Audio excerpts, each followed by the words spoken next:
This happened right around the time where I seriously got into Flames hockey, and seeing this live shocked the hell out of me. But to fully understand how and why this happened, let's go back to January 27th, 2016. At the time, Wideman's on-ice play was rough. He was struggling after a decent season a year prior, and it was evident that he was beginning to fall off. Well, that night in a game against the Nashville Predators, Wideman was hoping to make an impact, and he did, but just not in the way he intended. Moments before contact was made, Pred's Mika Salamaki would collide with Wideman, forcing him to fall on the play. Wideman then, in an attempt to return back to the bench, would hit referee Don Henderson, causing chaos to ensue. Wideman would later of course apologize for his actions, claiming it was not intentional, stating, quote, "I would never intentionally try to hit a linesman or a ref or anything like that," and some people believed him. The league would also confirm that Wideman faced a concussion as a result of the hit from Salamaki, so the conclusion by some was that since he was concussed, he accidentally made contact with Henderson. Now, when looking back at the clip, you can clearly see that force was implied, but I'll let you guys decide what you think. But because of the hit, Henderson would suffer from numerous serious injuries and even sued Dennis Wideman, but would lose the case, owing him $10 million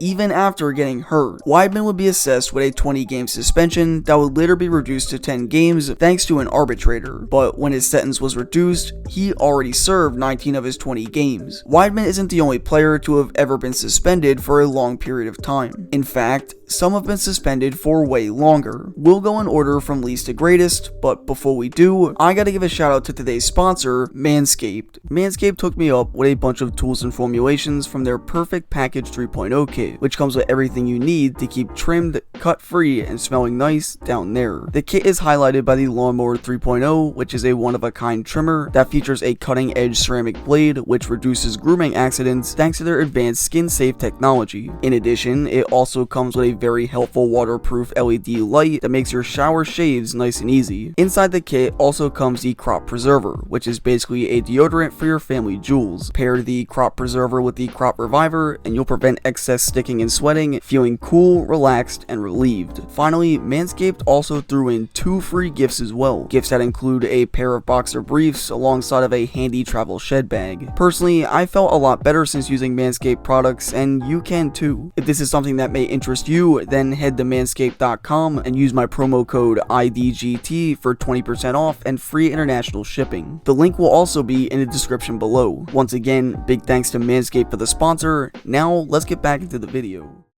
Gordy Dyer was in a pretty sticky situation during his time in the league. In a game versus Tampa Bay Lightning and Washington Capitals in 2000, Dyer fought Caps players Joe Murphy and Joe Ricci before being sent to the penalty box. Shortly after, a bench-clearing brawl would commence, and Dyer, out of pure frustration, would try to retaliate at Ricci once more. Attempting to join in on the chaos, Dyer would illegally leave the penalty box to attack Ricci once more. While doing so, Dyer would push not through one, but 2 referees in an attempt to get to Ricci, physically and verbally abusing them in the process. Because of this absurd scene, Gordy would be awarded 3 game misconducts, each worth 10 game suspensions, 2 for abusing the referees, and 1 for leaving the box. In total, Dyer would have to serve a 23 game suspension, losing almost $40,000 in the process. The worst part about all this, which I failed to mention, was that this all took place during a preseason game, making many wonder if all of that was truly worth it.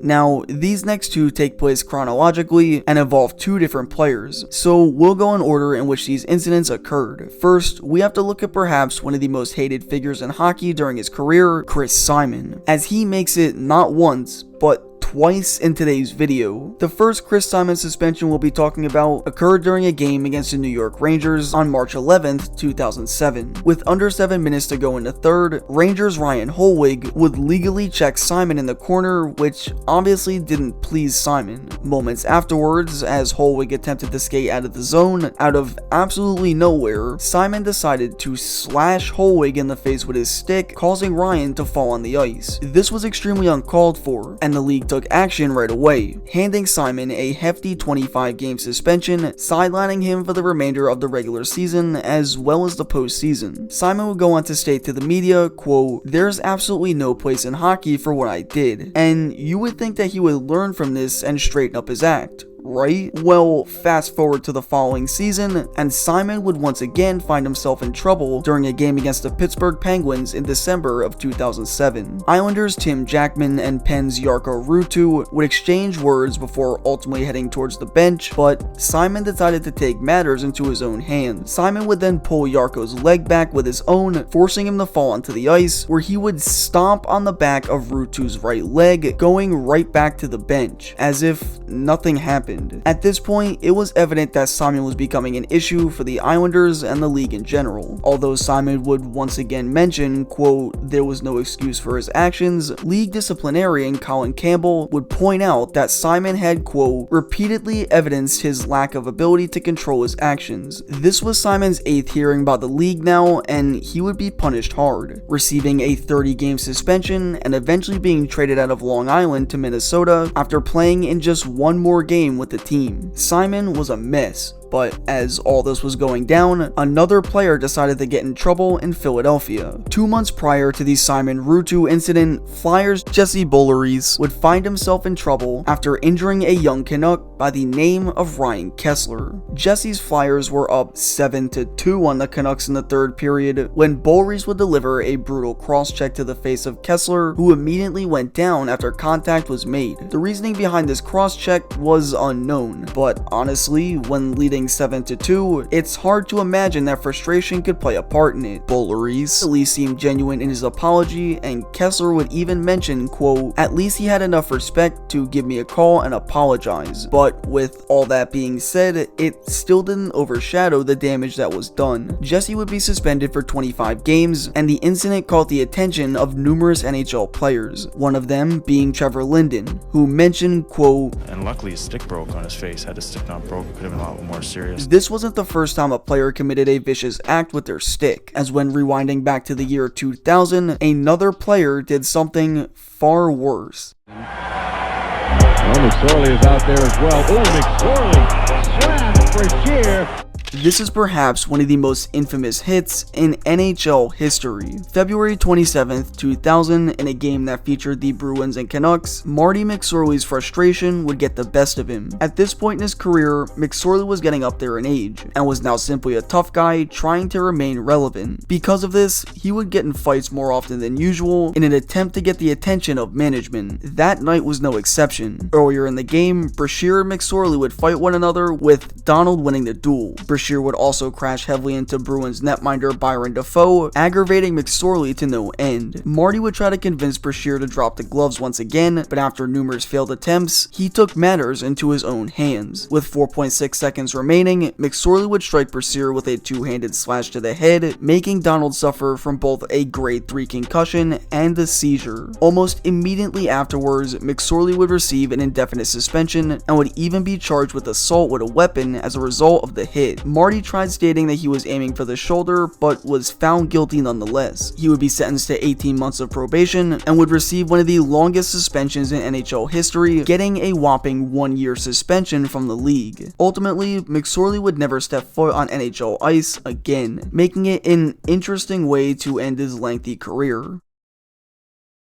Just like McSorley, this next one would also go to trial. On November 4th, 1979, Dan Maloney would become the third player to be charged by local authorities after committing a brutal hit on Maple Leafs defenseman Brian Glennie. The altercation began after Wings Brian Hextall and Glennie began duking things out. Maloney, in Hextall's defense, went in to assist him and proceeded to attack Glennie, flattening him with his stick and following it up with a right-handed punch. More punches would be repeatedly thrown right after, leaving Glennie bashed into the ice with a mild concussion. Even though Maloney went to bat for his teammate, the media stated that Glennie's original hit on Hextall, which started it all, was a clean check. Maloney would later state that he had no intentions of injuring Glennie and that he felt as if there was no excessive contact behind his blows. However, the league and the law thought otherwise. Maloney would be charged with assault, but the charges were dropped after Dan served community service, but the NHL's punishment, however, however, may have been worse, as Maloney would be banned from playing in Toronto for 2 whole years. If Dan's suspension shocked you, prepare for this last one, as a Bruins player would get the worst possible suspension in league history for doing what he was told. After losing in the 1927 Stanley Cup Final to the Ottawa Senators, Bruins Billy Kucha, like the rest of his team, was extremely upset, but Kucha took out his anger in an extremely crazy way. The man they called the Wild Beaver started a bench brawl by approaching and attacking linesman Jerry Laflame and attacking another linesman Billy Bell once the game was over. This obviously didn't go over well with the league, but it may not have even been Kucha's idea to do what he did, as apparently the bench brawl occurred at the request of Bruins head coach Art Ross. Regardless, Kucha would still take the blame, receiving the longest suspension in NHL history to date, being banned from the NHL for life. Eventually, however, after 2 years of the suspension being in place, it would be lifted, allowing Billy to resume playing in the minor leagues, and Kucha would do just that, finishing his pro career by never stepping foot on NHL ice again. Everyone in today's video can help teach a valuable lesson, that actions have consequences, and the way one acts or approaches certain scenarios can drastically change the issue at hand. Hockey players are known for fighting and dropping the gloves, but there's a fine line that many dare to cross, as all it takes is one check, punch, or even temptation to drastically change one's career, ruining their image along the way. Okay. That's impressive.